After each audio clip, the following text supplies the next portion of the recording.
1 hour from now, where Colin was right, where Colin was wrong, and the always entertaining Trent Dilfer to break down what we watched last night and over the weekend. Joy Taylor is joining me on a Monday. Morning. Good morning. That was crazy last night. That was wild. That was surgical.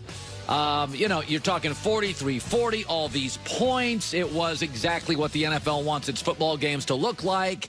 And I want to show you something. I want to take my time on this. So there was a moment in that game last night. Don't roll the tape yet. There was a moment in that game last night, and obviously you all saw it, but it needs to be shown again, and let's tell a little story. In the history of the NFL, it used to be called the 2-minute drill.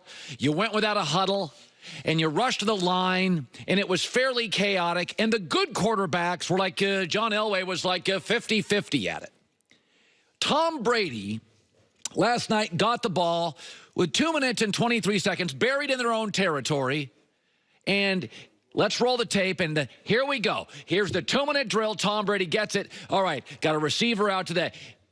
Okay, they run it right into the line. All right. Let's get in one more play before the 2-minute. Tom walks off the field, basically. Okay, that was the play. They didn't even run another play. That was it. Okay. Now, let's stop for a second. Okay, let's stop. Hold on. Okay. So now you kind of just wasted 15 seconds. I was just running to the line. Now what I want to see is the 2-minute warning. Now it starts in earnest. Okay, let's go to the play outside of that now. They come back. Here's the next play. Now we're getting the ball up the field. They ran the ball into the line again. They're just wasting time here. I mean, this is ridiculous, right? They're just wasting time. These are 2 dives, 2 plays, 1 yard. Come on, guys. We've got to get up fast.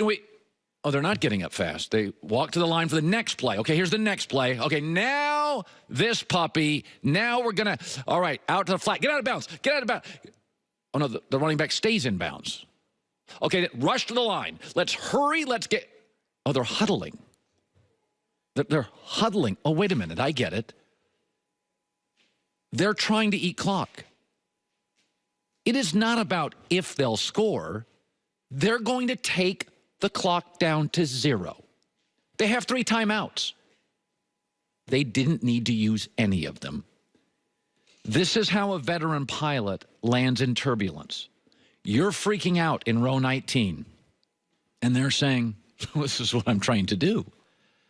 This is what a surgeon does with blood flying all over an emergency room. You're freaking out. This is what I've been trained to do. 31 other NFL teams, will we score? For Tom Brady, it was not if, it was we want to score and there be 0 seconds on the clock. They didn't use timeouts. The only one they used, they could have spiked. They huddled. They didn't run out of bounds. They run back-to-back dive plays. You know how they say great athletes are in a zone? Tom Brady appears to now be in a 10-year zone. He's taken citizenship in a zone. This should be an instructional video on a 2-minute drill. It was not that long ago when no huddling illustrated the lack of composure for an overwhelming number of teams outside of teams with veteran quarterbacks. That should be in the Hall of Fame. They are eating clock. They are not using timeouts. They are walking to the huddle. They are huddling. They are staying in bounds.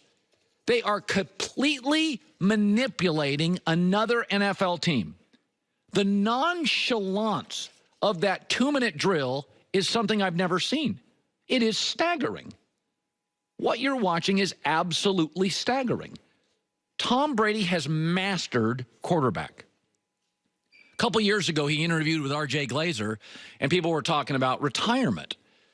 And Brady, in a moment of clarity and honesty, and it was actually, some would say hubris, but it didn't come off that way. Remember what he said to Glazer?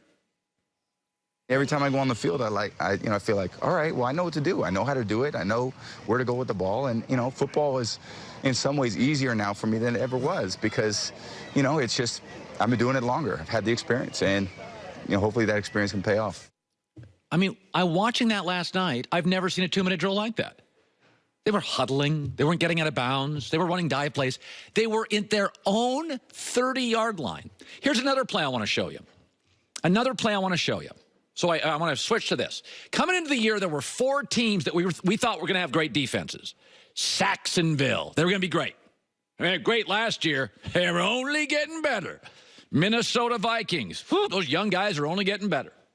And we thought Philadelphia Eagles. Oh, they got Michael Bennett. Their pass rush is going to be ridiculous. Fletcher Cox, you can't block him now. And then once Chicago got Khalil Mack, we were like, okay, you're looking at mini Philly, Jacksonville, Chicago.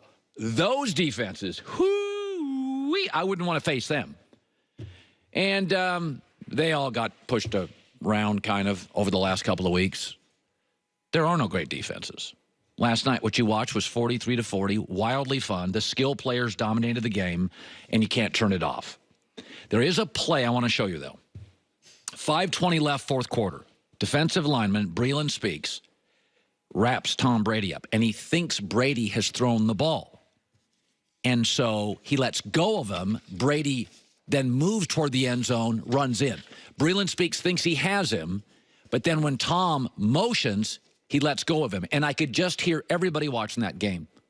Colin, this is what is wrong with the NFL. That a defensive lineman had a sack and let go of him.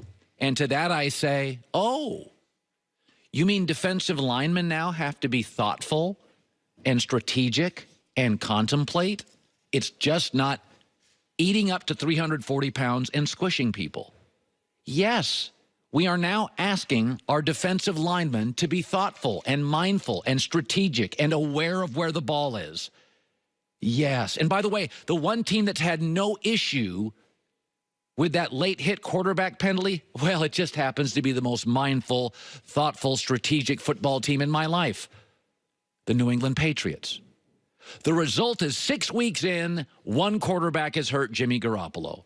Multiple times yesterday, I'm talking a dozen times yesterday, I saw a defensive end or a defensive lineman grab a quarterback, hold him, play is over, and everybody gets paid the same. Nobody gets cut. Nobody gets yelled at. Nobody gets screamed at.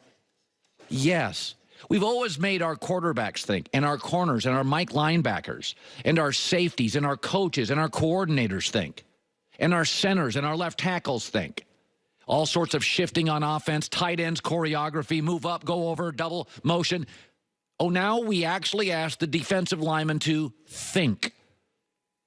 Strip the ball, perhaps. Grab and hold, not drive Aaron Rodgers into the turf. Tackling now in football, when it comes to tackling the quarterback, is like sound mixing at the Oscars. Necessary, but a means to an end. Okay, as long as nobody gets hurt. Ratings are up, quarterbacks are healthy, and oh, by the way, Sunday Night Football was Mahomes and Brady putting on a clinic.